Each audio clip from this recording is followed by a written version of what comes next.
You want to do low carb. You want to get in shape. You want to look great. You need help. You need a coach. Book a consult with Vinny. All right? Vinny is the best coach out there for NSNG, for low carb. For you want to run a 5K. You want to get in shape. You want fitness goals. You got them. Talk to Vinny Tortorich. Go to VinnyTortorich.com. Book a consult with Vinny. Click the banner. You can book that consult with him and have it almost as soon as the next day. Who wouldn't want to do that? Best coach on the planet. Thanks for listening to Vinny Tortorich on NSNG Lifestyle Audio. Welcome to Fitness Confidential One-on-One. Vinny Tortorich, founder of NSNG, goes long form with top luminaries in the field of health and fitness.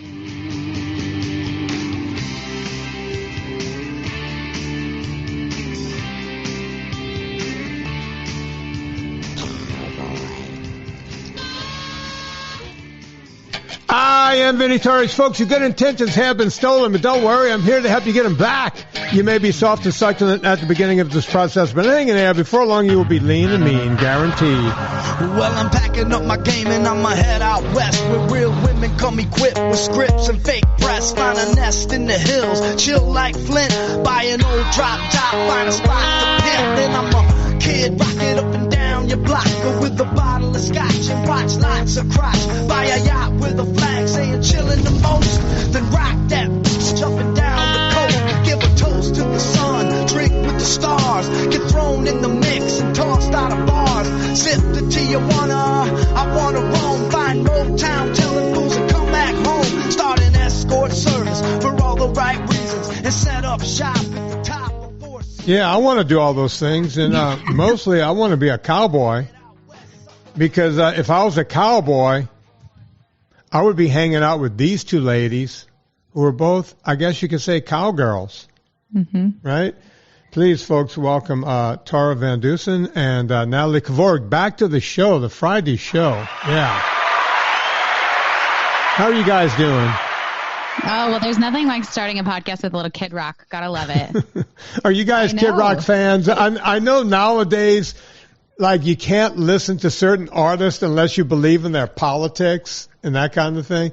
I don't buy that. I'm a stan for Kid Rock. I have loved Kid Rock since college. He is one of my absolute favorite. He is my favorite artist to see live, actually. Really, you know, I've never seen him live.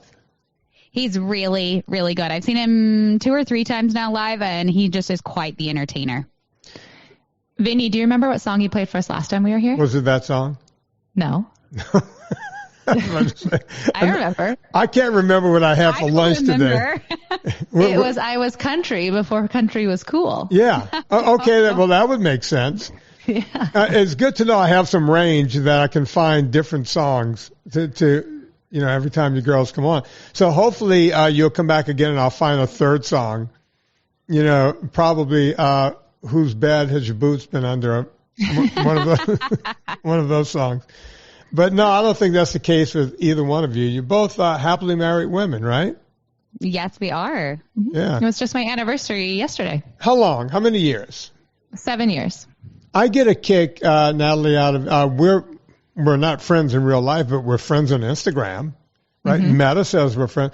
I love when you have your kids in the photos and you have them riding horses and doing that kind of thing. Man, we forget that lifestyle still exists, right? I mean, with the way the world's going, and, you know, we're in the political cycle right now. We're about to go and elect the next president in the next couple of months, and it seems like the whole country is fighting and trying to burn it all down. And you know, I notice both sides are saying, if that side wins, it's the end of democracy. And the other side goes, if that side wins, it's the end of democracy. And I'm like, that sounds like, both sides sounds like the most democratic thing I've ever heard. You know, we've been hearing this. If you go back to the beginning of time, you know, of our government, over 200 years, they've been saying the same thing. But it's good to know that Americana is still out there. And I feel like I see it when I look at you guys on Instagram. Is there a truth behind that? Yeah, I mean, election years are always fun, as you've alluded to. I think they bring out the best and worst in people. But yeah, sometimes you do feel a little shielded from it, when you're so rural and kind of, spending your days in a different way that, kind of bring you back to the fundamental important things. So I'd like to think Americana's alive and well, at least on my ranch and Tara's farm. Tara, what do you feel like? No, I agree. I feel like sometimes the loudest voice out there in the media is not what is actually the most populous. I feel like we hear from certain people just such loud voices and it feels overwhelming, powering. And the reality is I feel like there's a whole slew of people in middle America that are just, living their lives and are not on the extreme ends of some of these conversations. But as Natalie said, I mean, it's an election year. So I feel like we've come to expect these extremes and these polar situations in these years. Yeah, it's weird because they say that, it's like 5 or 8% on the left who are the loudest and 5 or 8% on the right who are the loudest. But then there's the rest of us. So let's say it's 10% of each of those. That's 20%. The rest of us, the 80%, the majority, are pretty much quiet. And everyone really knows who they're going to vote for already, pretty much. The people who are going to vote for Kamala, they're going to vote for Kamala. I don't think you're going to change one of those minds. And the people who are going to vote for Trump, they're going to vote for Trump. I don't think you're going to change any of those minds. But then there's all the stuff in between, right? Did you hear what Kamala said? Did you hear? The fact that they're arguing over whether Donald Trump was hit with a bullet in the ear or not. The fact of the matter is a bullet flew past his head. It was a missed shot. Whether that bullet connected or something else cut his ear or whatever, an American died in that audience. And, that's all anyone should be concerned with, was that we've gotten to the level where we have a man who died, right? A guy who was trying to protect his family from bullets from raining down on him, right? It's a sad state of affairs when you get to this. But we've been here before. John Wilkes Booth, might have heard his name in history class, Maybe once or twice. And Sirhan, And yeah, it is interesting because, as you mentioned, learning about this in history books, Tara and I probably didn't ever think we would live through this in our lifetime, right? These are things that you read about in history. These are things that happen to former presidents or former, president-elects, not the, presidents that are running when we're voting, not when we're parents and raising our children. And so, I remember right where I was when I opened up Twitter and saw the news break. So it is kind of surreal to kind of be at this place in history and be a part of a history books, I was on my way to a bull riding event, and I called my assistant, Debbie, to ask something, and she was like, she didn't say that the president had been shot at. She said she didn't know yet. She was like, there was a shooting at a Trump rally, and I said to myself, sounds about right. Shocked it hadn't happened before now, Yep. Yeah, I think that sentiment was similar for a lot of people. Yeah. And then by the time I got to that bull riding event, they announced before, right before the national anthem, they said President Trump had been shot at and been hit. But again, these are all early things, right? And then you go, whoa, wait a minute. But I'm in the middle of nowhere, Virginia. There's no cell service at this event, right? You can't find out what's going on at that point. That was actually, I had a similar situation. I had been on the lake that afternoon, and as soon as I hit shore, I got Natalie's text. It was like, have you seen this? And I was like, no, this is literally, I opened my phone. This was the first thing when I got service. And so it was kind of went into scrambling mode to get up, we had to go up a big hill where we could get better service and be like, wait, what is going on? So I also felt kind of out of the loop and not sure what was going on until I could get good enough service to actually, get on the internet. Yeah. But I said all of that, and we've said all of this in order to say that you guys live a different kind of life. You're living out there. Now, Natalie, where are you? Where do you live? And tell the audience what you do. I currently live in central Nebraska. I grew up in Montana, though, so I've always kind of been a rural kid, lived a rural lifestyle. I grew up on a cattle ranch, and my husband and I own a cattle ranch now. And the reason, I'm on this podcast and, why we connected is because Tara and I have a podcast called Discover Ag, and her and I share online kind of about ranching. For her, it's dairy farming, but really about agriculture, where our food comes from, having conversations that are both entertaining and informative kind of around that, just reconnecting people back to rural America and the people who are growing the food. And Tara? Yeah, for me, I am in rural New Mexico, and I have been pretty much born and raised in New Mexico my entire life on my family dairy farm. Ultimately married my husband, who is also a dairy farmer, and now raising our family on our dairy farm. I always joke that my milking barn, I'm about 150 steps to my milking barn, and about 100 steps to, my backyard is literally our close-up pen of cows. So, that's how I grew up and what I know, but I do really love it. I love getting the chance to raise my family in a similar way that I grew up with. Is there a war on cattle farmers and dairy farmers? Do you feel like there's a war? Do you feel like you're in a fight for your life? Every time I talk to anyone, they'll say, oh, they're trying to shut down every dairy farm. They're trying to shut down every beef farm out there. I grew up with a lot of kids who raise cattle down in Louisiana. There's a lot of grass, so you can just graze them, right? You can get them up to weight pretty quickly and get them to market. What's going on out there? What's the truth? We hear this stuff, and it always seems to be conjecture. But what's actually going on in both industries? And either one of you can start. Yeah, it's funny we started this conversation talking about the polar extremes. I feel like probably something similar could be said for this conversation around animal agriculture, that, we do have like the animal activists, like the more like not just being vegan, but like vegan extremists, that are maybe a small percentage of the population, but they are very loud. And I feel like one of the issues with them being pretty loud and fairly aggressive is that they are, dictating different conversations around animal agriculture. Like, for example, just last week on our podcast, we talked about some ballot measures that are going on in Denver for them to shut down like slaughterhouses inside Denver city limits, as well as banning the sale of furs. And, no matter how you feel, I guess, about, slaughterhouses or even about furs, it is essentially like a small group of people who are making this decision for like a larger group of people. I mean, it'll ultimately go to ballot, and then it'll be voted on obviously by a bigger population. But it's kind of interesting how these kind of maybe like fringe sides of these can actually like drum up a lot of attention, a lot of grassroots efforts. They have a lot of money behind them to carry these conversations and these ballot measures that are very anti-animal ag. Yeah, it seems like it just comes out of nowhere, but it doesn't come. And people say to me, Vinny, why do you hate vegans? It's like, I don't hate any vegans. I really don't. I have vegan friends, right? A lot of vegan friends. I hate the vegan, as you just said, Tara, the vegan extremist.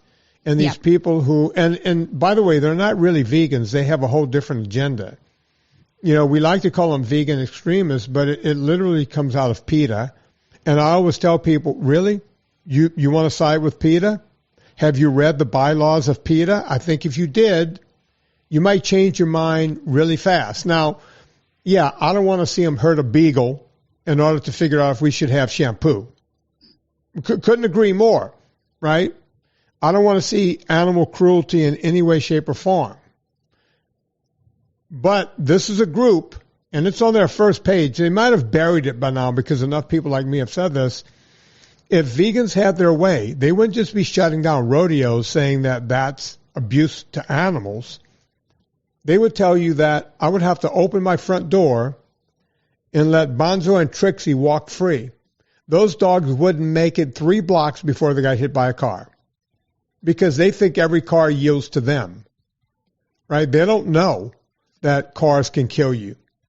So am I supposed to do that? Am I supposed to just open a door and let my animals die? Right? I think this is actually something that is similarly shared, like a train of thought with like ranchers and farmers too. Because so many people are removed from, how we operate and decisions we make on our different operations and like what goes into actually, for Tara, raising dairy cows and for me raising beef cattle. outside, it's easy to kind of question or wonder or think, this is the best thing. Or in instances we talked about on the podcast, this is the thing we should vote for. This seems both ethical and humane. But when you get down to the root of it, farmers and ranchers, we feel the same way. Like, no, we're doing this because it's best practices in our operation. And because, we are leaders in our profession. We understand, the animal welfare to the best. Like, this decision is made for best interest of the animal, even though it might not be, understood from someone who's not in that role every day. It's so true. A lot of times when I see vegan propaganda film that were shot inside of a killing floor or, inside of a dairy farm, this sort of thing, I tell people, do you realize that film has been around since the early 1970s? Say, what are you talking about? I was like, no, I've been following this for a long time. I haven't seen any new film. Like when you see the one with it's not a bulldozer, but a front loader pushing a cow that's not dead yet. It's horrible to look at, right? I'm sure you've seen that film. And I can name 10 other films like that. One of them is a ritual killing of, I want to say a cow or a lamb. I want to say a cow, but it's a religious thing that was done somewhere in the Middle East where they do these sort of things. There was some bloodletting and the cow's still alive and the whole thing. It's like you do realize that that's not what goes on. These are things that were pulled out of context. And if you think it was pulled out of context last week, take it from a guy who started doing this 40 some odd years ago and saw that same film 40 years ago, that same footage. It's really crazy how much Yeah, I see this a lot in... I don't know who has a lag. Sorry. I see this a lot in... there's a huge lag. Sorry. I see this a lot in a lot of the dairy films too, is it'll be footage from other countries and, right or wrong, like there's different practices in different countries that is different than the United States. I've also seen where they will take the same video and they will mirror image it so that it makes the footage look like it's lasting for like a long period of time. Am I saying that, abusing an animal is okay? Absolutely not. But it doesn't mean this footage hasn't been manipulated. And I think one of the scary places that we're headed is very quickly with AI. I could see instances where it's not even real footage. It's AI generated. And I think that could be a really scary place where we could end up, because I think it'll be hard for people to differentiate it's already hard for people to differentiate, like you said, what's old footage from 40 years ago and what's actually happening now. Imagine when they can essentially make whatever they want to have happen in a video. Natalie? I just think it's crazy too how we've gotten to a place where context really isn't important anymore, or people don't ask for context or clarification or more information or, go beyond the soundbite or the headline. Like everything is just really taken verbatim in today's society, as fact. And it's obviously a root cause for a lot of issues and not going to get any better if we don't get back to a place in society where we're asking questions and like taking self-initiative, to better understand something. I remember, and this is apropos to what we're speaking of. We were still living in California, and my daughter was still not in college. She was living with us. And for whatever reason, we would go out to restaurants, and she would like to use straws in her. She never used a straw at home. I've never understood the fascination of going to a restaurant and they give you a straw, right? It's like, wait, did you forget to drink between your house and the restaurant, right? So I've never understood the straw. Unless you're having a milkshake. But that's not the kind of restaurants we went to. And would you like some water? Yes. My daughter would put the straw in it. Well, all of a sudden, these paper straws started showing up. Oh, and I was like, what are you guys cheaping out at this restaurant? And say, oh, no. We have to use paper now. It's like, why? It's like, did you not see the image on the internet? It's like, no, I missed it. What happened? There was a sea turtle with a straw stuck in its nose. Therefore, we have... So, number one, we don't know how that straw ended up in that sea turtle's nose. We don't know if it was AI generated. We don't know if one person just said, hey, stick it in there, get the picture, pull it out. Let's start a campaign on why plastics are bad. And California made a law right away. Was it on the ballot? No. All restaurants right now, you go to paper straws. You go to something that doesn't work, right? You put paper in water, guess what happens? Gets a little soggy. Yeah. So my daughter's like trying to drink through something and it can't even work. Now you're using more paper and more straws and the whole thing. But they made a decision made on just something that someone saw on the internet, right? Yeah, we just covered this, not this, on the podcast, turtles and straws. But a couple weeks ago, it's been super trending on TikTok, rubber fruit. This concept that there's rubber fruit in grocery stores and consumers can go out and could shop rubber fruit and, let the conspiracies roll after that of what people are saying about why it's there and what the government's trying to do to our food system, et cetera, or farmers and ranchers are growing, et cetera, et cetera. And Tara and I, we obviously had a very in-depth conversation about it, talked about a lot of different things about why your, watermelon could have a rubbery texture, on and on. But we also talked about how many people probably just went out and literally brought rubber fruit so that they could make a video and go viral on TikTok for their moment, of fame and to be part of the bigger conversation with fake material, with a created narrative. It's wild. Right. Well, and look, just to continue this conversation, you guys, you're probably too young. Maybe you remember this, maybe you didn't. But when cell phones first came out, even before the flip phone, we had just the ones that didn't even flip open, right? And they were kind of a big thing, and you held it in your hand. And a rumor started that that there's some kind of electronic kinetic thing that can happen with static electricity so that if you're filling your car with gas, the phone can make your car explode, right? To the point. I'm a little nervous with phones. So you see, you get nervous about that, right? And I remember when I first started dating Serena, that was over 17 years ago, she was like, what are you doing? What are you doing? I would have my phone up to me or pumping gas. What are you doing? You're going to blow the car. It's like, Serena, look, it's written on the pump. Every pump had do not use a cell phone, right? Yeah. Did it ever actually happen? No. But did OPEC nations cause every gas station in this country to put the stupid sign based on no science whatsoever about some car blowing up somewhere because they were putting gas and a guy was talking on a cell phone? It was never proven to be true. Ever. But now, here's my thing. Hang on.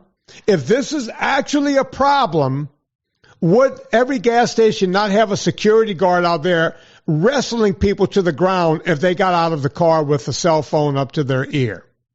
If this was actually a problem. The same with an airplane. Remember, now everybody, you can use a laptop, you can pull out your phone, you do whatever on the airplane, right? They don't even give you a screen anymore in some planes. They go, hey, we're going to give you a code. You just go right in. We'll give you the Delta code, what have you. And you can use your laptop, use your phone. You can have 5 monitors in front of you. We don't care. A few short years ago, that wasn't the case. It was FFA rules. If you even pull out your cell phone, this plane can fall to the ground. Now, if that were true, they would have confiscated every cell phone when you went through TSA and said, you cannot get on this plane. This could bring this plane. If it was true, because who knows who's going to the bathroom and making a call? They would be confiscated. They would have metal detectors pulling phones off of people left and right, but they didn't. And when they didn't do that, it made me go, okay, this is not a real problem. This is a made up problem that, if Tara decides to make a text from 30,000 feet, the plane's going to topple to the ground. What say you?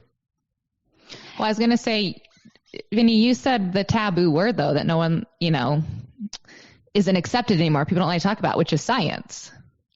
People have a lot of strong words about when you say, well, science says, or the science, science. And from there, I don't even feel like science is accepted anymore. It's not. Bro science is accepted more than real science. I was having this conversation earlier today with my buddy Don Coddington. The billionaire Don Coddington's Friday, 5 o'clock. And Don was talking about, he goes, hey, this one guy was saying insulin can raise, Dr. Bigman, Ben Bigman was saying insulin can actually increase the size of fat cells. And I went, yeah, I believe that too. That's true. Science has proven that. Okay, why are bodybuilders taking insulin as part of their steroid routine? My answer is, number one is bro science. Number two, These guys are taking every other drug. They've already signed off on, I don't care how long I live, I just want to take all these drugs. So you're going to ask someone who's not being logical why they're doing something, or are you going to follow science? Right? So you have a choice. I feel like we had Dr. Kim Stackhouse on our podcast, it's been a long time now, but something she said that has stuck with Natalie and I is that when it comes to especially our food system, science and emotions are on the same level. They're on the same playing field. Like, you can come to someone and have all the facts about food and nutrition and all of these things, and people are going to look at it through the lens of their own emotions and still make the decisions very emotionally driven versus science data driven. I want to change. I want to talk about what you guys are doing. I want to talk about beef and where we are on beef. And I want to talk about butter and dairy. And I want to find out. Don't worry. I will be asking about raw dairy because I would not. Everybody and their cousin. So I want to talk about politics in the food industry because you guys, I think, are right in the mix of it. Before we do that, we're going to talk about something you guys in the Midwest know nothing about. Olive oil. Olive oil. Villa Capelli olive oil is the best olive oil on the planet. Now, I'm not just saying that because they pay the bills around here. We were talking about Villa Capelli long before we ever got a check from them. Paul Capelli was still alive back then, and they were like, hey, you're selling us out in the United States, so how about we pay you guys to say it every week? And that's what they've been doing. Since then, I've learned a lot about olive oil. Going back to our government, you can cut it up to 40% and still call it 100% pure olive oil, right? I bet you they won't let Natalie do that with beef. She can't cut it with anything else and call it pure 100% beef. I bet you Tara would tell you can't cut milk with something else and call it 100% milk. You can't do it. But with oil, we allow that. Not just olive oil. They do it with all oils. They do it with avocado oil. So you have to really be careful. I could tell you for a fact Villa Capelli uses 100% pure olive oil every single time. You want to save 10%, put in promo code VINNIE, VINNIE, no wimpy Y, VINNIE, and you'll get 10% off. If you spend more than $125 after the discount, you will gain free shipping. So there's two ways to save. Spend $140 minus your 10% discount. You're at $126. Boom, free shipping. And when you're shipping 3 liters of olive oil at a time, that's a big savings. That's almost a gallon, folks. You know what a gallon of liquid feels like? Think about that. That's olive oil. It's pretty close. So, listen, I get it. It's about 4 liters to a gallon, but you get what I'm saying. Villa Capelli. Go there right now. Let them know we sent you. Promo code VINNIE, VINNIE. We're talking to Tara Van Dusen. I always said Tara Van Dusen. Yeah, I got the whole name out. It's 3 words. And Natalie Kavorik. I want to change up a little bit. We started into politics. I don't like to talk about politics, but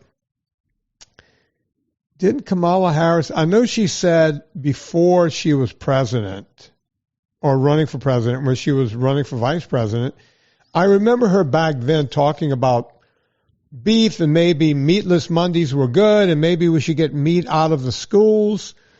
That was well over 4 years ago when she was talking about that. It was when she was in the primaries before she was accepted by President Biden to become vice president. She was talking about that.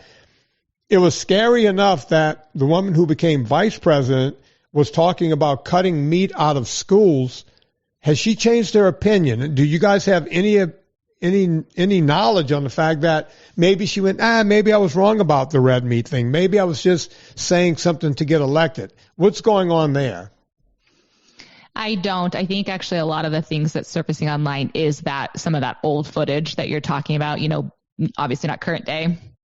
But I don't necessarily see her changing that stance. So I wouldn't be surprised if it's something she runs on again or as part of her campaign to connect with certain people. It's just wild to me that, we can go down and talk about food system in school and children and protein and all that. But it's wild to me that food is used for political means anyway. I mean, if there's anything that we should agree on, it is healthy food across the board. And so I really hate that food gets politicized so much. Yeah, look, I mean, I talk about this all the time. It's been politicized for a long time. We could go all the way back to food stamps. That's how the whole pyramid. Do you guys know that story? I do. I read Nina Teicholz's Big Little, what is it? Big Fat Surprise.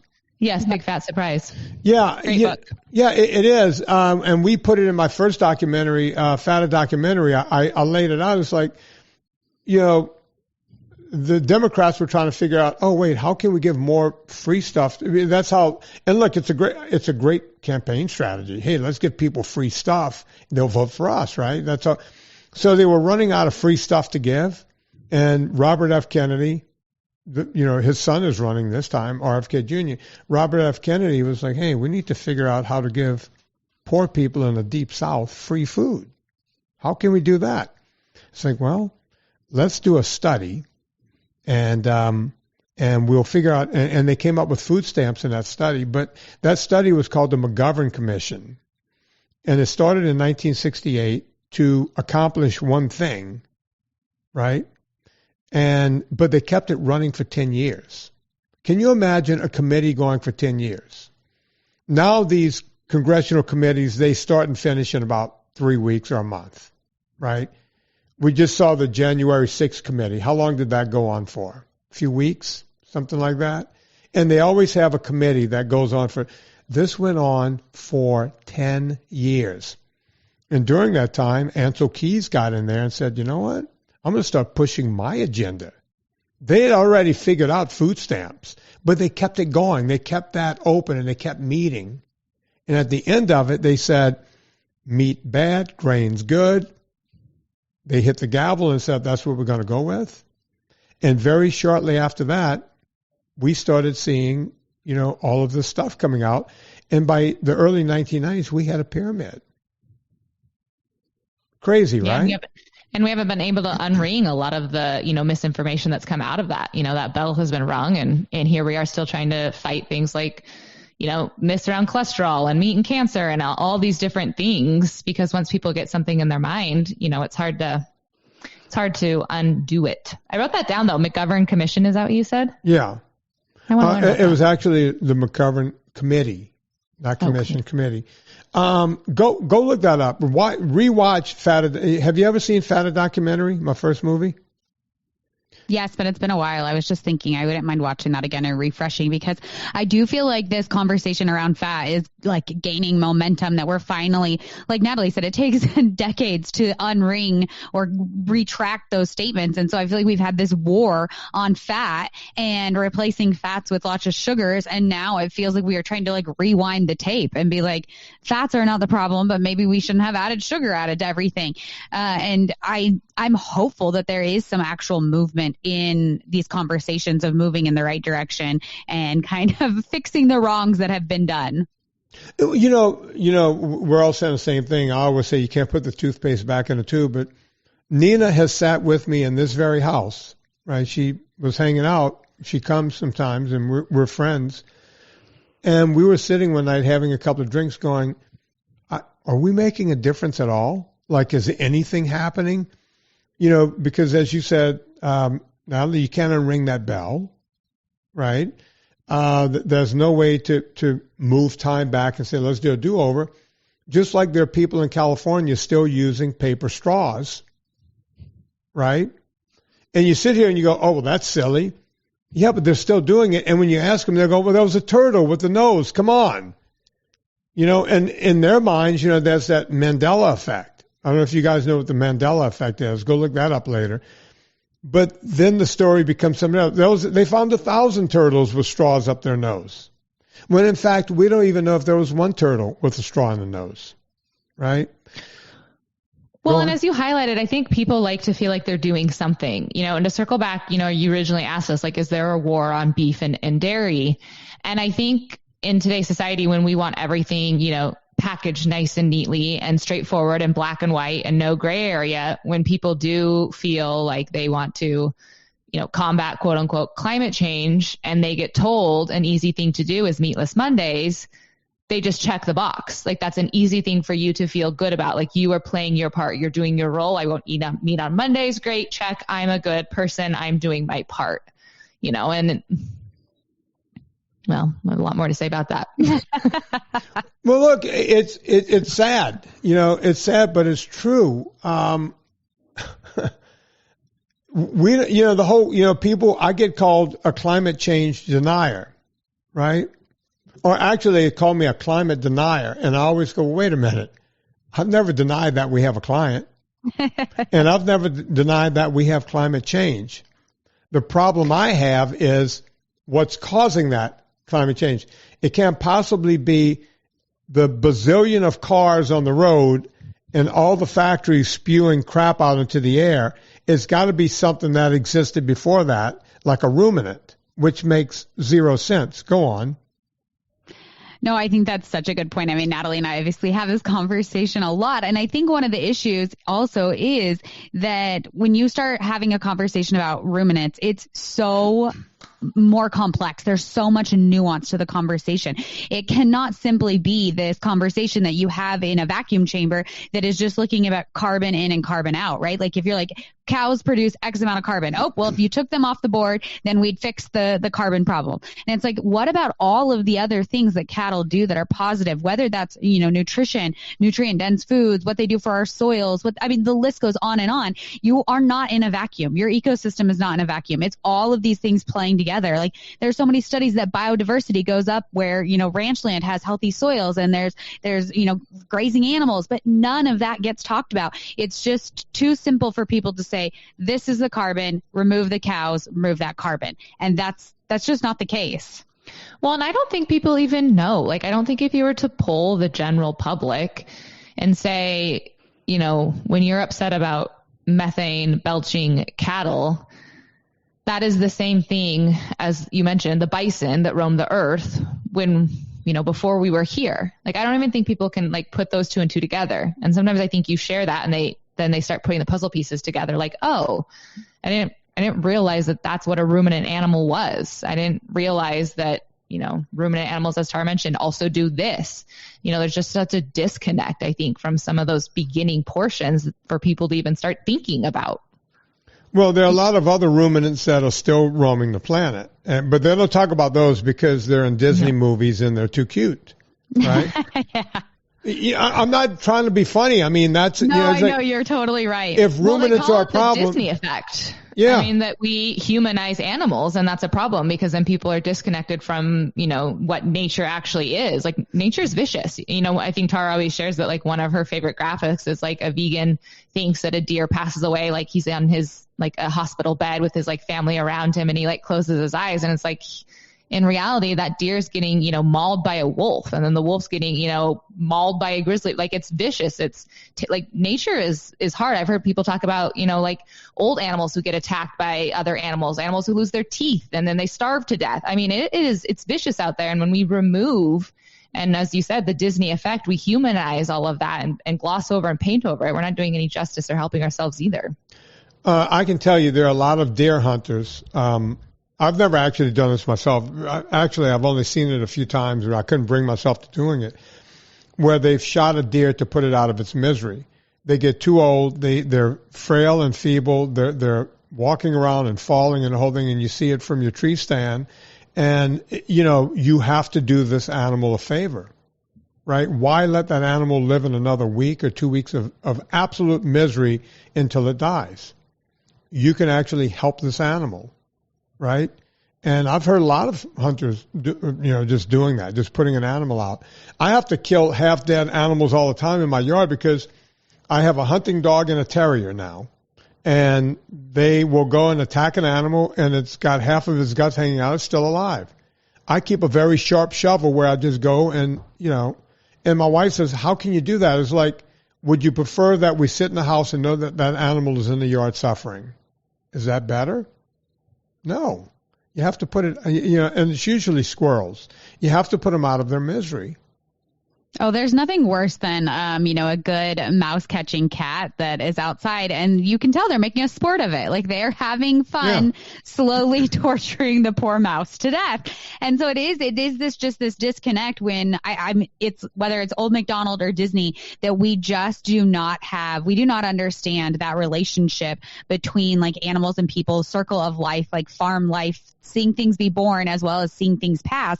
And I think it makes it really, really hard to have honest conversations about our food system when you can't even have like honest conversations about, nature and animals that are not domesticated, wild animals.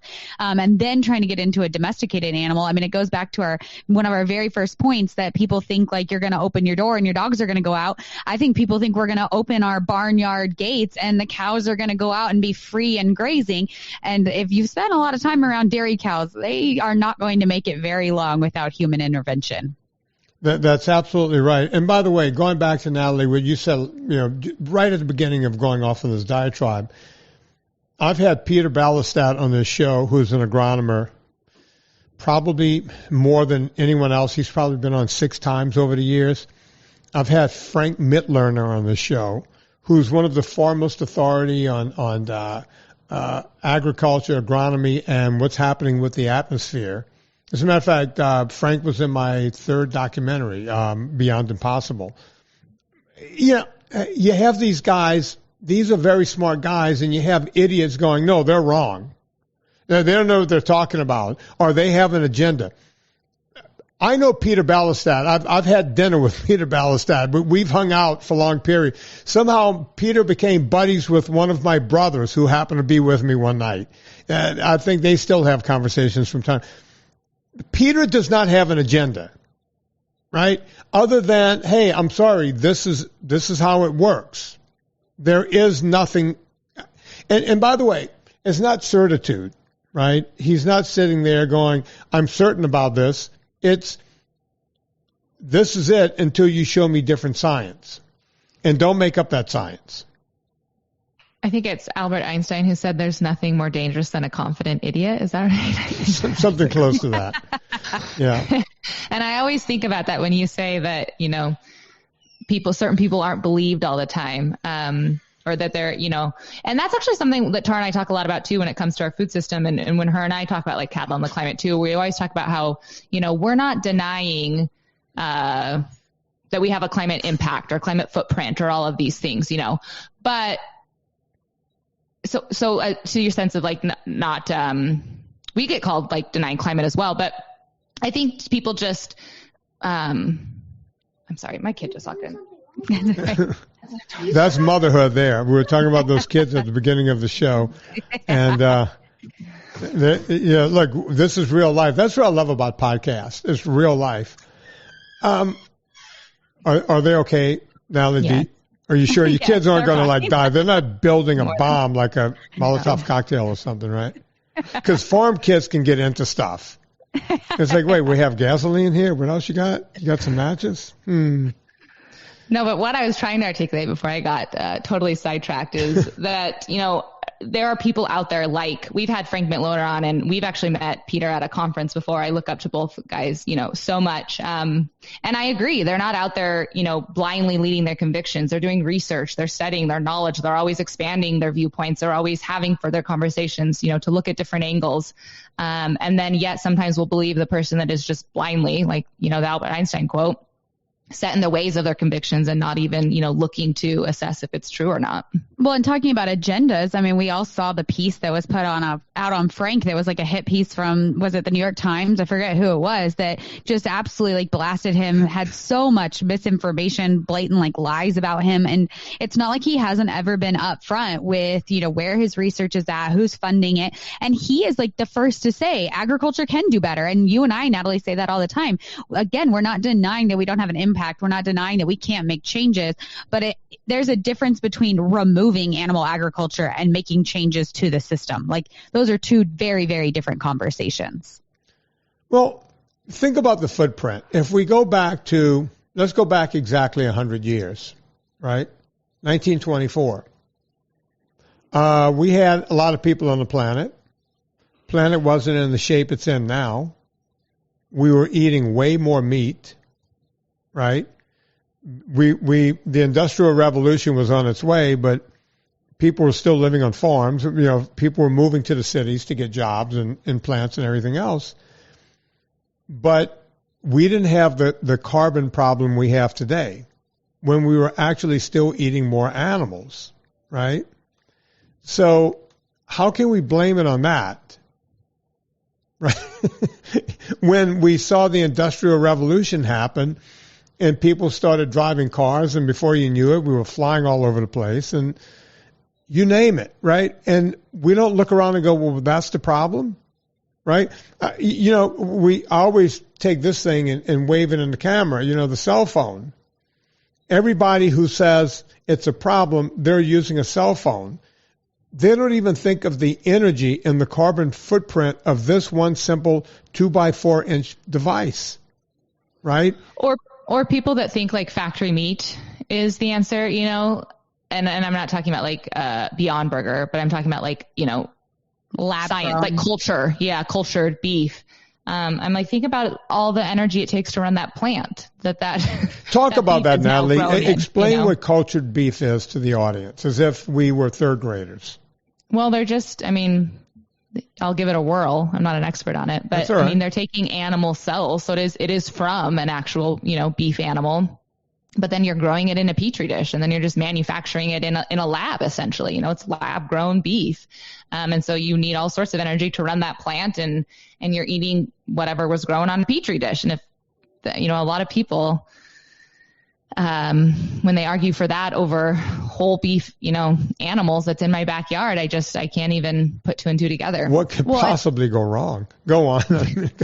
Yeah, what could go wrong? I feel like that's another thing they're not talking about is all of the inputs to have a sterilized system. Like they need to have, like if you are creating a system that is growing cells rapidly, there's lots of room for mistake or cells being grown, you know, other cells being grown that you didn't want. And so there's been research done more recently about what it's going to take to have, you know, a very contained environment where you grow exactly what you want versus what you don't want. And, you know, a lot of greenwashing, I feel like, goes on in these conversations that like they can just make a blanket statement like, oh, we're more environmentally friendly. And it's like, with what data? I mean, we're talking about Frank, you know, out at UC Davis, they did a study recently that showed it could be as high as 25 times higher than conventionally raised beef. Like we have no idea what the implications are going to be for culture raised, lab grown, whatever you want to call it, meat. I mean, we just don't even have the data yet. So for them to make those statements is, you know, pretty far-fetched in my opinion. Yeah, you know, I did the entire third documentary. Did you guys see Beyond Impossible? It's okay to say no. Yep. You know, we debunked it on our podcast with you. That's right. That's right. Or not debunked it, but you were part of our debunking series. You were one of our like positive highlights. Yeah. Yep. So if you remember in that movie, the whole idea came out of, I was sitting there going, wait a minute, they're saying this is better for the environment. So I was bored one night and I just got on my computer and just started doing a computer search. It's like, where does it start? You know, and by the way, you know, folks, when people say I went on the internet and did my research, the first research, you end up going, you got to go to not the dark web, but you have to cut out all of the sponsored stuff and all this different kind of stuff. A guy named Dan Lynch taught me how to do this. It's a method where you could cut it down to, you get rid of all the sponsored stuff, all of the stuff from Meta and everything else, and you get down to just pure articles, right? It's not fancy. If you go 20 pages deep on Google on anything, you'll find it there, but there's an easier way of doing it. And I just started doing these searches to go, okay, where is this stuff coming from? Ooh, wait, hang on, China. So you go, all right, China, okay, all of a sudden China's involved, right? That's never a good thing. And then you start figuring out these ingredients are all manufactured in China. Then they have to be shipped to the United States. Okay, how do you ship them? Carrier pigeon? Or do you, or is it some sort of either ship, which is pumping fuel into the air, or a plane, or whatever? These ingredients have to get here. That's a long trip. There's a lot of carbon footprint involved. First, there was carbon footprint for them to create the products in China. Now you have travel, carbon footprint. Now you get it to the United States, and they make it here. They put all the ingredients, they mix it all together. And if you watch my film, make sure you're not on a full stomach because you may throw up when you see what this sludge looks like. Right? This is what's going to go into your body, folks. So now you have more carbon spewing into the air just to make the product, and then they get it to your grocery store, and you're supposed to eat this. Number one, it's supposed to be better for you and better for the planet, and I can make an argument that it's not better for you or the planet. As a matter of fact, I can make the argument that an Oreo cookie is better for you and the planet. Bottom line. And I'm not trying to be funny, right? That's how crazy it is. Well, and something that no one is talking about along this same thread. I mean, you talked about, beginning stages in China, and we are having to, ship things. Food sovereignty, like being an independent food country, I think is pretty important to people. And when you start relying on other countries for your food, I think you're getting in a pretty messy situation. And when it comes to this lab grown meat, something no one is talking about is patents. If they formulated a certain patent and then label for the beef and then patent it, we get food ownership over that. And I think people owning the food system in that manner and the food itself is pretty scary to think about too. Well, yeah, think about drugs. It's the same thing. They get patents on drugs. Look where that ends up, right? When I was a kid, you could not have a drug commercial on television. It didn't exist. We were too busy with alcohol and cigarette ads. And crazy enough, we were healthier. That's something you brought up, tobacco, something that Tara and I have been kind of diving into, but it's the ties of big tobacco and big food and how they originated together, which is pretty scary too. Oh, and by the way, they're taking all of the stuff that, Madison Avenue did for tobacco. They used the same techniques, exactly the same techniques. Yeah, right? That's exactly what Natalie and I have been diving into is, how when they started cracking down on tobacco, it was okay, well, what are we going to invest in now? How are we, what are we going to use our talents for? I hate to say it like that, but it's kind of the truth. And how do we create, this ultra processed foods and things and, lobby for that in Congress and all of the ramifications from there. And it gets pretty dark, I feel pretty quickly when you start going down there.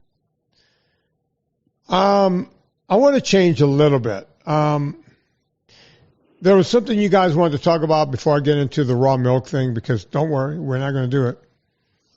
Western culture, trending in mainstream, Dr. Phil, this kind of thing. I read it in your show notes. What were you talking about there? I'm not familiar with that. Just bring me up to speed. Yeah, I feel something that Natalie and I have been seeing as we've been covering news articles and just in general, culture, pop culture that we're seeing is this phenomena of people being more and more interested in Western culture. Whether you mentioned being at, a bull riding, people being interested in PBR, whether that is Dr. Phil, his media company is now covering PBR, whether it is mainstream artists going very, Post Malone going very country. It just feels like everyone is having these touch points now with Western culture. And it's really kind of cool to see because while it is not directly agriculture, it still feels like it's kind of in the realm of people being interested in this. Well, I saw a thing, it wasn't long ago where F1 did a series on Netflix. Are you guys familiar with F1? Mm-hmm. A little bit, yep. Every girl between the ages of 19 and 28, fell in love with this because these are sexy men.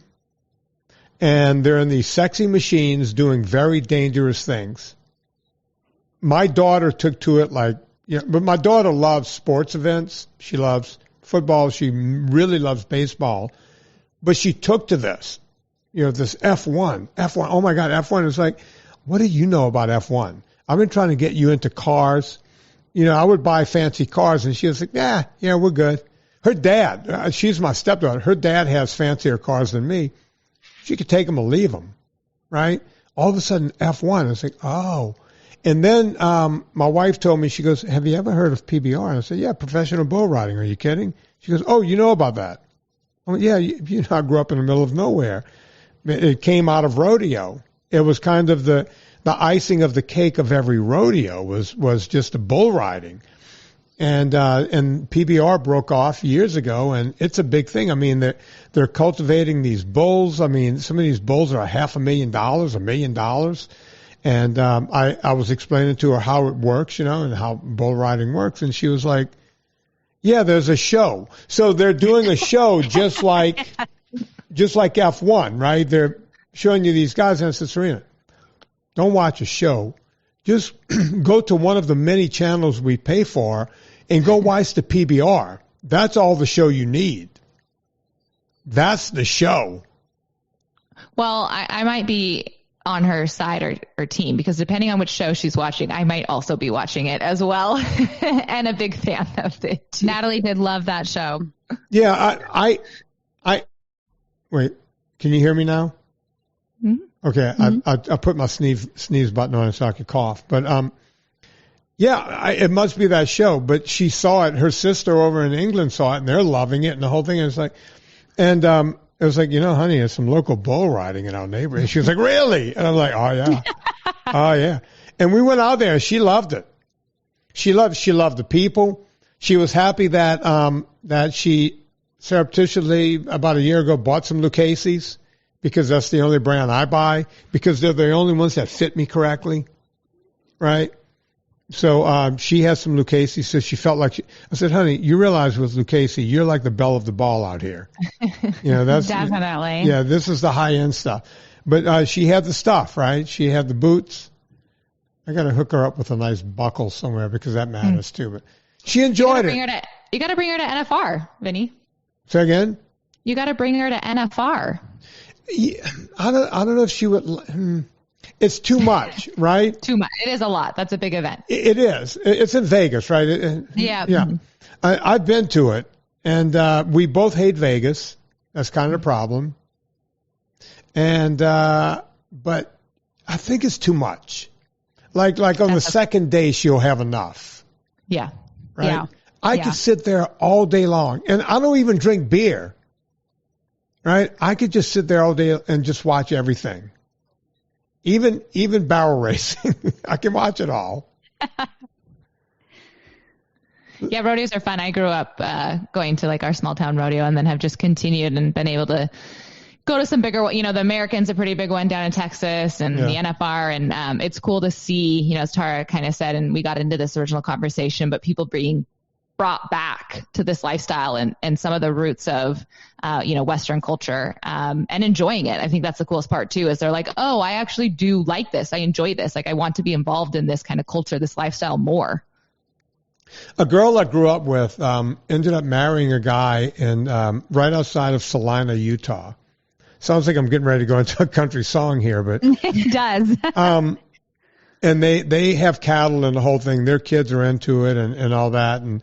And this little town is right next to Redmond, where Redmond's real salt comes from. And I knew about Redmond's back in the 80s, because every time you went to Salina, it was like, oh, the only salt they sell in this town is Redmond. So I know the family that owns Redmond. That's how we ended up getting it. Go on. Have you gone through the salt caves there? I have, because we use it in our ultra salt product.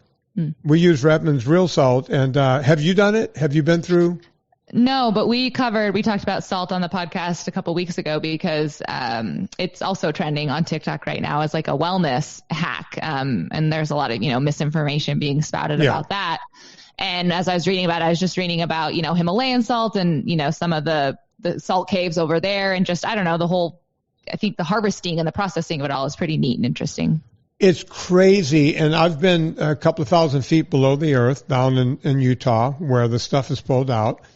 The people, the people that own it, they're as green as a pool table and twice as square, as they say. And, just really salt to the earth. That sounded weird. That's a compliment. Yeah. No, it is. It's the kind of people you want to be around. We ended up talking because I'm a gun enthusiast. I've been shooting sporting clays and skeet and trap my entire life. We talked about that more than we talked about, how to hit a target more than anything else. Love those people. But, down in Salina, I used to go down every summer, and they had a local rodeo. in local talent, and a lot of it. People would come from, they come from bigger cities, to come in and be in these local rodeos. But at the end, they would always have the thing, where they would put the cash they were tied between the bull's horns, and whoever wanted to go in that ring and get mangled to try to get $500 cash, it was yours, right? But just all of it, just that kind of local flair. I never get enough of that. Before we run out of time, everyone's talking about raw milk. Tara, take us through it. Is it worth it? Is it doing anything special for us? Are we going to die if we get a bad batch of it? What's going on? Explain what homogenized milk is versus raw milk. Yeah, it does seem like raw milk conversation is everywhere right now. There's a lot of states that are trying to pass it. I grew up on raw milk. I lived on a dairy farm. That's pretty traditional for dairy farmers. So that's what happened. Okay. What? Right. That's what happened. You grew up on raw milk? Okay, great. Yeah, that's the problem. Now you know what's wrong with me. Yeah. I now actually choose pasteurized milk for my family. But Natalie and I are both firm believers in food choice. Like, it is crazy. We have a world where, cigarettes are legal, right? Like, kids are vaping and all these things are happening. Not comparing tobacco to raw milk, but we allow certain levels of risk in our lives, and yet raw milk is, outlawed. So I kind of think I actually fall somewhere in the middle camp, where I think the benefits of raw milk are overstated. I think anyone that is demonizing pasteurized milk is really taking it too far. I think pasteurization is an amazing process that we created for good reason. Like, it makes a very safe product in our milk. Our milk is like one of the safest things on the shelf. At the same time, I am also not of the camp of like over regulation in our food system of like a wholesome, a whole product like raw milk being outlawed when we have lots of other things in our life that are legal. That's the point I'm trying to make with, bringing up the tobacco conversation. But there is real risk though with raw milk. I think especially right now, if you've been following the news and this at all, with like bird flu that has kind of passed now to our dairy cows, pasteurized milk is 100% safe. It's been proven over and over and over again with that. And so there are genuine risks that you are accepting if you choose to drink raw milk. And I think people have to, if they choose to drink raw milk, they need to really be doing their research on the farm, know what the farm is testing for, just like have a little bit of knowledge before you make that choice. And then again, I am not of the camp that thinks it has absolute superpowers. I think our whole products, whether that's beef, whether that's dairy, overall are such great products. Do you know, like, I think that when you're getting into that nitty gritty, you're getting like really down into the weeds of it, is kind of how I look at it. And you actually brought up homogenization. Sorry, I didn't touch on that. But I actually think that's a really interesting conversation. I think a lot of times when people are like, I love raw milk, it tastes so good, it tastes so creamy, I'm like, you're actually talking about the homogenization a lot of times instead of the raw milk. Because homogenization is where you break up the fat in milk so that you don't end up with all the cream on top. You can get pasteurized, non-homogenized milk. And for a lot of people that will try it are like, oh, I like it just as good because you get that cream on top feeling. Same as raw milk, except for it's pasteurized. So there's actually two processes going on to our milk that I think people oftentimes confuse them. Yeah. I think you explained the last time. Homogenization is fractionating somehow the fat to mix into the milk better. Louis Pasteur. Now, I have somewhat of a photographic memory, but it's not truly photographic. I want to say he was born, let's say the 1820s, and he was probably dead in those days. Let's say he was born in 1820. I'm going to go ahead and guess that. And so there was no way he lived to be into the 1900s. So he probably came up with pasteurization in his 50s. So let's say it came around in 1950s or 1850s or 60s, which literally changed everything by pasteurizing. They made something that could kill you instantly by getting a bad batch of milk to making milk safe. And I don't see why that's a bad thing. You were looking up something. When was he born? 1820, somewhere around there? You're very close. 1822. You see that? When did he die? He didn't make it to 1900, right? No, 1895. Come on. Do I get a bit of a gold star? You do. Okay, when did he come up with pasteurization? I said probably in his 40s, so I would put it 1860. Was it before Lincoln died? let's see how good I am. I mean, it had to be around the Civil War or something like that. Maybe right after, because, we had other problems. What I just found says 60s. 1860s. Okay.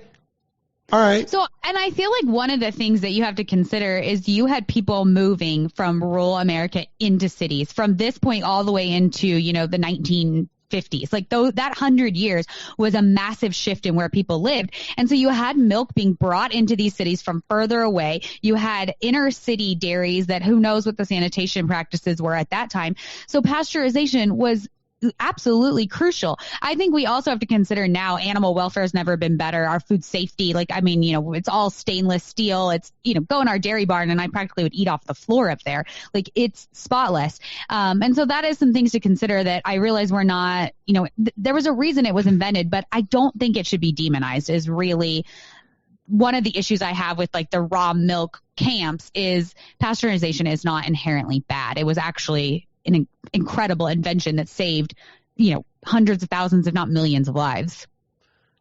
Yeah, I mean, I think it probably have saved millions of lives over time. Look, my great-grandparents, who I got to know on half of my family from Italy, they would not eat milk and fish together. It was like, if you're going to have fish, no dairy products. And it's because they grew up in a time where if you got bad fish or bad dairy, it could kill you or get you pretty close to death. And they went through most of them lived early 1900s, and they went through poverty and everything during the Great Depression. Ice was a thing. They didn't have ice. Yeah. So fish had to be eaten right out of the water. Whatever they caught, they were not rich people by any stretch, very poor. And dairy products, you just did not, they had their own cow, and there was no way to refrigerate it. They had what they had. They made their own butter. They did. I actually saw these old. It was almost like my family were Amish. All this stuff still existed when I was a kid, right? It's all gone away now. Because, let's tear down grandmother's house and tear down this and that and let's build something else. It all went by the by, right? But I remember seeing outhouses and butter churns and how they actually dealt with dairy, right? And I'm only 62 years old. No, absolutely. And I feel like, that's kind of how like cheese got invented. So you could transport milk, essentially like a dairy product, and have it have like a longer, shelf life. Because you're right. You were milking the cow that morning and you were finishing that milk by that night. That was it. Yeah. You were not having it sit, out on the counter or even in your refrigerator for day after day. And that's how I grew up on raw milk too, right? Like we got literally enough raw milk for that day. And then my dad, maybe the next day, and it was being refrigerated. And yet we were just going through that milk, a gallon of milk plus a day. And I feel like that is one of the things too now is that people are used to longer shelf lives. And so they, have their milk that will sit in their fridge for, a week plus. And so there's just so many different factors to consider. I think that it's just hard to be like, this is what you need to have and this is what you need to have. Whereas that's where Natalie and I believe in that food choice. But it's like, make sure you have educated food choice is where I come from. Yeah, and I think I get a little bit of concern too. I think the raw milk's a good example, but I think it's happening in like a lot of other areas and just like the food system as a whole. But Tara and I have been talking a lot about the podcast about how like our generations and, those behind us are really kind of like romanticizing and creating like nostalgia around food. And, I'll hear people who advocate and argue for raw milk a lot saying, well, now it's called raw milk, but, hundreds of years ago, it was just milk. That's all there was. It was just milk. There wasn't something else, and that's what our ancestors drank and ate. And it's like kind of the conversation we had. Well, yeah, they did, but there was also like X amount of people dying from it, or they had to do, this to it, or there was this, terrible thing about it. And for some reason, like we're removing all of that and just remembering like the nostalgia portion of it. And I think that's like a really dangerous thing to do to our food system. Yeah, and we have to go back to, I was talking about the Industrial Revolution and how people moved from farms to cities, and now we have people congregating. We have large masses in small areas. Not everyone can have a cow, right? Yep. Whereas not everyone wants one. Yeah. Look, when I was a kid, there were still pigs. We my cousin, slopped pigs. That's where the bacon came from. I mean, that's where the meat came from. You just don't, it's not around, and people can't, you can have that nostalgia, but unless you want to go live like the Amish, good luck. Yeah, or unless you want everyone to, like you said, be involved in the food system where you have the milk cow and you have your pork and you're being a part of it. Like, we're not going to be able to go back to historical ways that we harvested food, like when people are against like big ag and centralization or like technology in the ag industry, all those arguments. I'm like, that's just not feasible. Like, we were at a completely different place in history, and you're just remembering the good parts of it. There are a lot of people who would be like, at that age and that time in history, would be like, don't be a farmer. Like, it's really shitty to be a farmer, So like, to try and put us back in that place thinking that's going to solve our food issues if we, hand picked our vegetables and we had less cows and they were all on grass, like, that's not going to solve the problem. Absolutely. We're going to make that the final word. I want both of you to tell people where they can find each of you and then your show. Yeah, of course. If you're listening to this, you're obviously a podcast person, so we would love it if you'd come over to our podcast. It's called Discover Ag. We do every Thursday, we break down the trending topics in the ag and food space, Western culture. We talk about, all the things that are going viral and hot topics. And then we also have fun Tuesday episodes too, where we interview, personalities and experts and talk about food, Western culture, agriculture, both in an entertainment lens and also an information lens. And then I am on 3 different social channels, Twitter, Instagram, and LinkedIn under my name, Natalie Kaborik. And you can find me on the social channels as well at Tara Vanderdusen. Hang on, ladies. Don't hang up when we stop because we have to wait for something to upload. I don't know how the whole thing works. So please hang around, folks. I still don't know. Amazon has finally agreed to put my movie out. I have a 4th movie coming out. It's called Dirty Keto, and it was held up. It was supposed to come out on the 30th of May. Here we are at the end of July, going into August by the time this show comes out. And we still don't have a movie up. But Amazon wrote to me and said, hey, we'll put your movie up. We're just going to put a PG-13 rating on it, which we don't know. There's not one dirty word in it except the word dirty in the title. That is it. It's like PG-13. Okay, no one under 13 is going to watch my movie. But wait, you're doing that? And they won't explain why. As a matter of fact, I was with Mike. I'm going to name drop. I was with Mike Rowe the other day, and he's seen the movie. And he was like, wait a minute. I just watched the movie. What was in it? It's like, I don't know. But they're putting, that's what they do to me. They put restrictions on me that make no sense. So yes, keep looking for it on Amazon. I am working on a deal to put it up on other platforms once it comes out on Amazon. I finally figured something out to where I can try to get it around the world the way we used to do it with Gravitas. I'm not there yet, but I'm working on it. Rate and review this podcast. That's the way people find us. But I might ask the ladies of Discover Ag to have me on whenever the movie actually comes out. I'm begging you guys, please have me on. You're very popular. We'd love podcast. to. I was going to say, I think the last time you were on and we were talking about your last film, you had kind of teased that this was coming with your keto film. So yeah. So maybe it's time I come back on. So go check all that out. I'm not going to wait until the next time they're on to play this song. I'm going to play it right now. Let's see if it starts right from the beginning. On behalf of Tara and Natalie, my name is Vinnie Tortorich. Put life into living and do it with Miss Shania Twain. Whose bed have your boots been under? And whose heart did you steal, I wonder? This time did it feel like thunder, baby? Whose bed have your boots been under?